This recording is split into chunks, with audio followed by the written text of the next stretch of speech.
Dear my student, आप सभी का स्वागत है मेरा यूट्यूब चैनल चंदू बालाजी वाला में। तो कैसे हैं? आशा करते हैं कि आप लोग अच्छे ही होंगे। तो चलिए आज हम लोग कुछ ऐसे टॉपिक पे बात करने वाले हैं जिस टॉपिक का नाम है जड़। जड़ क्या होता है, जड़ का काम क्या होता है, जड़ का निर्माण कैसे होता है, आज हम लोग इस वीडियो के माध्यम से यही सीखने वाले हैं। तो वीडियो को स्टार्ट करने से पहले आपसे छोटा सा रिक्वेस्ट है कि अगर आप मेरे YouTube चैनल पर नए होंगे तो मेरे चैनल को सब्सक्राइब जरूर कर लीजिएगा और चैनल को सब्सक्राइब करके बेल आइकन पर क्लिक कर दीजिएगा ताकि मैं इसी तरीका से जो भी वीडियो लाता हूं आपको चैनल के नोटिफिकेशन पर सबसे पहले मिलेगा। हम लोग करते हैं वीडियो को स्टार्ट। चलिए सबसे पहले हम लोग जड़ का परिभाषा देखेंगे। वृक्ष की जड़ का हम लोग परिभाषा देखेंगे तो बोल रहा है कि पौधा का वह भाग जो सामान्यतः मिट्टी के नीचे पाया जाता है और बीज के भ्रूण को रेटिकल से विकसित होता है।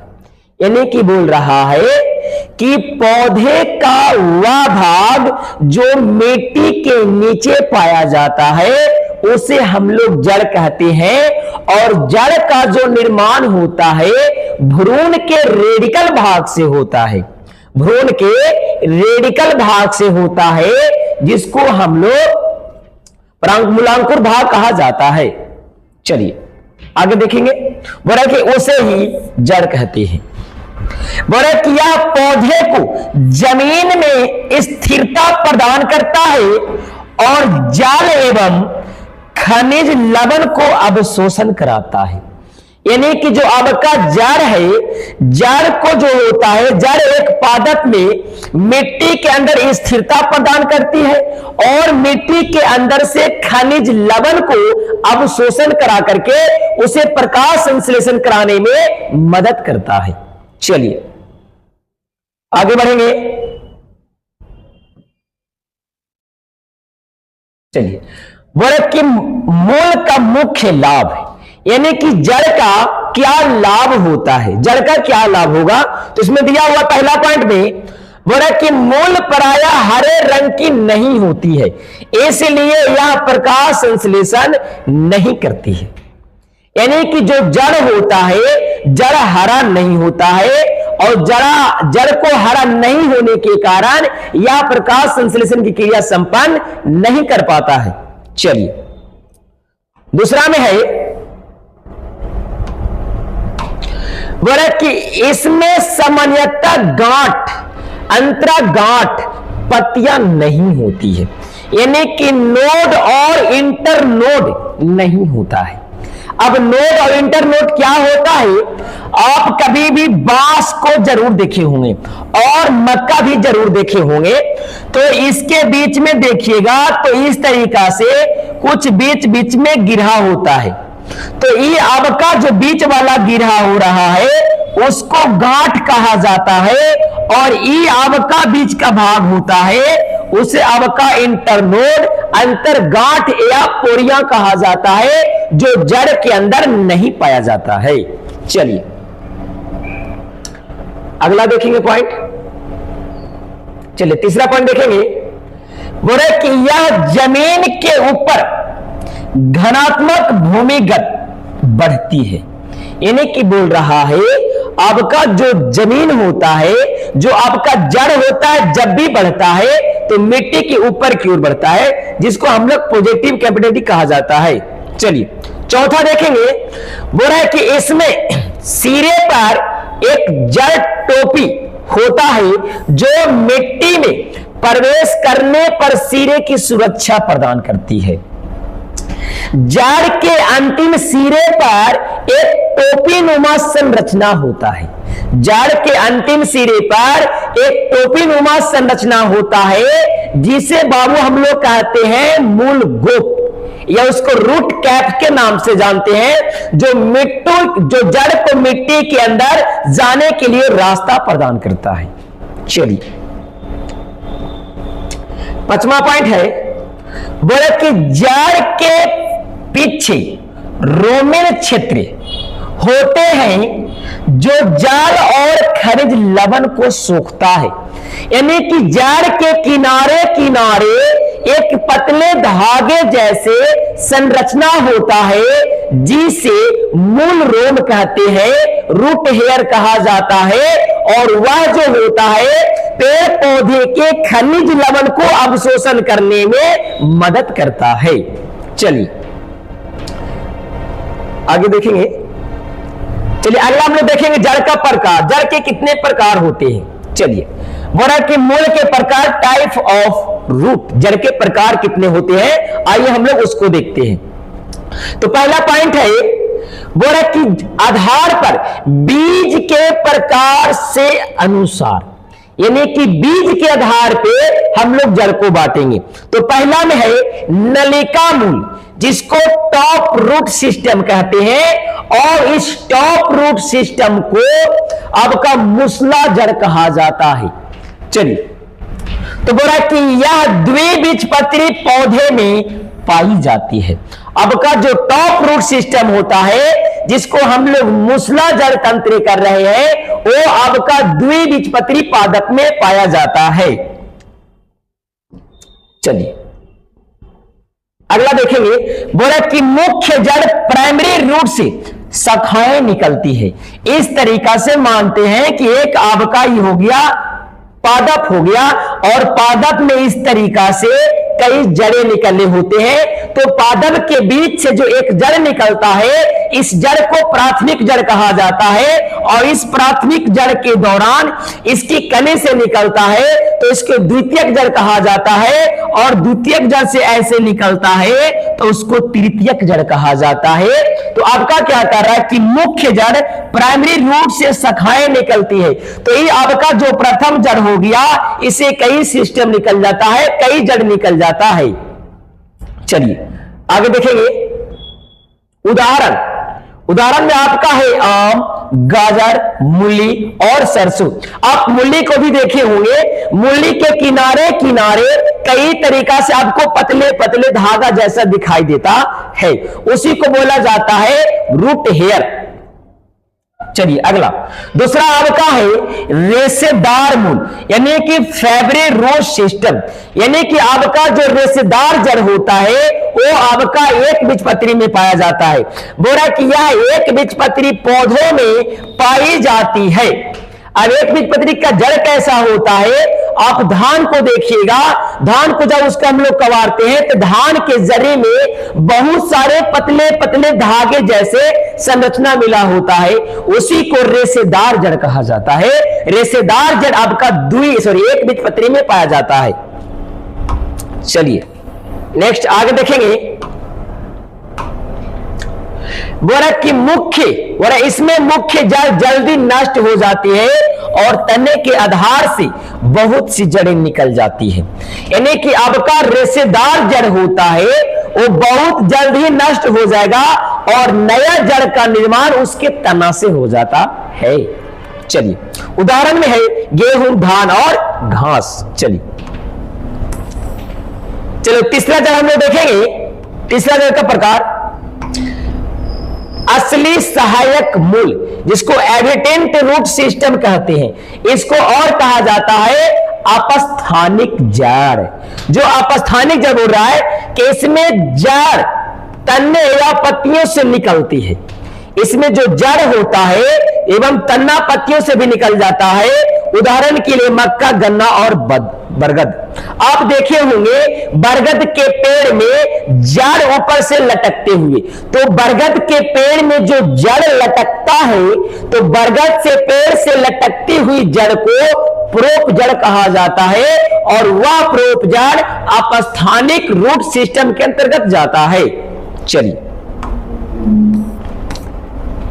अगर हम देखें मूल का संरचना। बोला कि मूल का संरचनात्मक भाग, इसमें क्या क्या होता है। चलिए तो हम भाग देते हैं। बोला कि जड़ टोपी क्षेत्र, यानी कि जड़ के सिरे पर एक टोपी नुमा संरचना होता है, उसी को बोल रहे हैं। तो बोला कि जड़ का सिरा मिट्टी में घुसने पर रक्षा करता है, यानी कि जड़ के अंतिम सिरे पर एक टोपी नुमा संरचना जो होता है वो जड़ को मिट्टी के अंदर जाने से सुरक्षा प्रदान करता है, जड़ को टूटने से बचाता है। चलिए, दूसरा है वृद्धि क्षेत्र।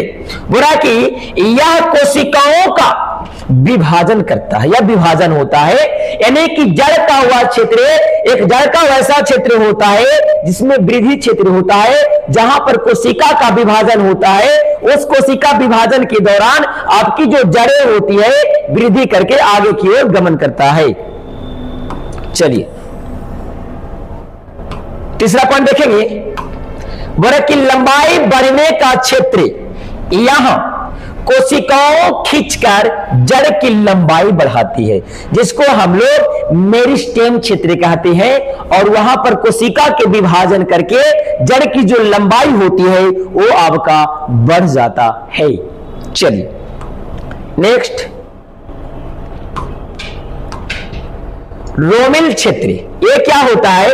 बोले कि यहां जड़ रोमे होते हैं जो खनिज, जो जल एवं खनिज अवशोषित करते हैं। यानी कि जड़ की, जो आपको पीछे बताए थे कि जड़ के किनारे किनारे एक आपका पतली पतली संरचना होता है, उसी को रूट हेयर कहते हैं, और वो आपका जल एवं खनिज लवण को अवशोषण करने में मदद करता है। चलिए, पांचवा है आपका परिपक्व क्षेत्र। बोला कि यह से प्रसर्व जड़ों निकलती है। प्रसर्व के मतलब होता है पश्च जड़ का निर्माण होता है। चलिए, अब हम लोग जड़ का कार्य देखेंगे। जड़ का कार्य क्या होता है? पहला में है बोला कि प्राथमिक जड़, और प्राथमिक जड़ का हम लोग कार्य देखेंगे। चलिए, प्राथमिक जड़ का कार्य हो गया, बोला कि पौधे को मिट्टी में स्थिरता रखना, यानी कि जड़ का जो काम होता है, एक पेड़ को जड़ के साथ वो मजबूती प्रदान करता है।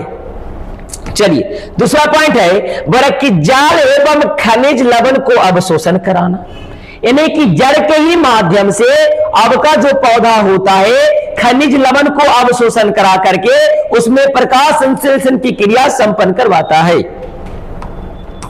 चलिए, तीसरा में कार्य है आपका बोला कि भोजन का संचय कुछ पौधों में, यानी कि कुछ ऐसे पौधे होते हैं जो जड़ में भोजन का संग्रहण करते हैं, जैसे में आपका गाजर हो गया, मूली हो गया, चुकंदर हो गया, शकरकंद हो गया, ये आपका जड़ें होते हैं। चलिए, दूसरा में है द्वितीय कार्य, इसको हम लोग देखेंगे।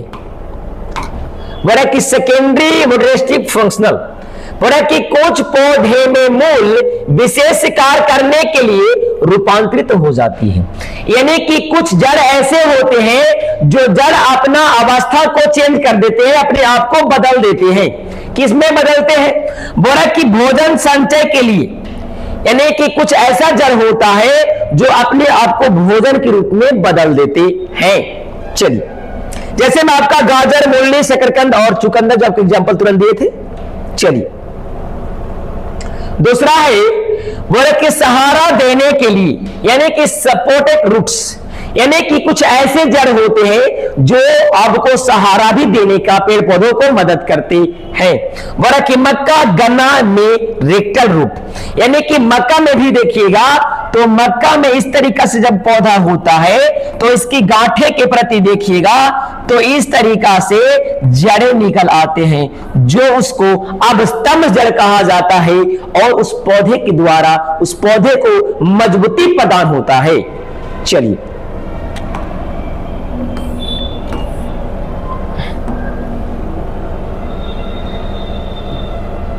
चलो तीसरा कार्य हम लोग देखेंगे।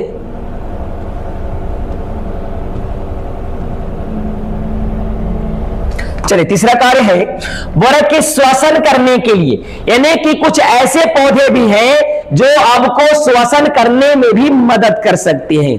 तो आपका बोल रहा है कि दलदली क्षेत्र में जैसे जूस इन्हो, जिसको हम लोग नेट्रल्स कहते हैं, जिसको राइजोफोरा कहा जाता है, और राइजोफोरा एक ऐसा पादप है जिसकी जड़ें मिट्टी के अंदर ना जाकर के उसकी जड़ें मिट्टी के ऊपर रहती हैं।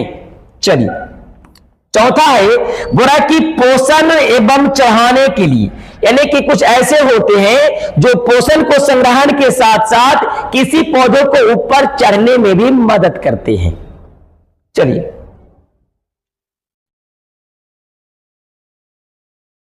जैसे में आपका दिया हुआ है, मनी प्लांट में आरोही मूल, अमरबेल में शोषक मूल।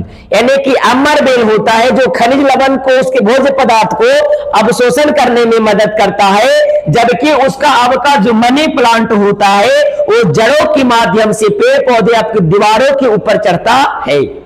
चलिए नेक्स्ट, बोला कि मानव जीवन में मूल का महत्व। अब तो हम लोग को देखना कि मानव के जीवन में जड़ का क्या महत्व है।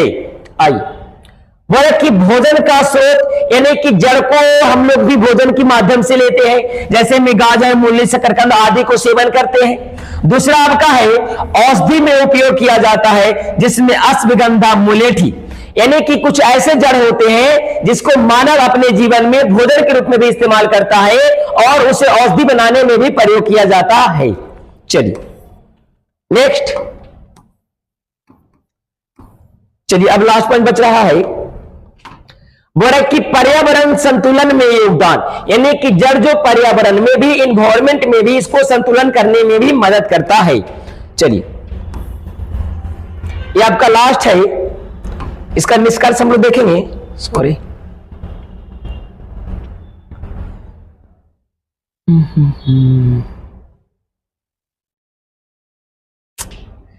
कट गया।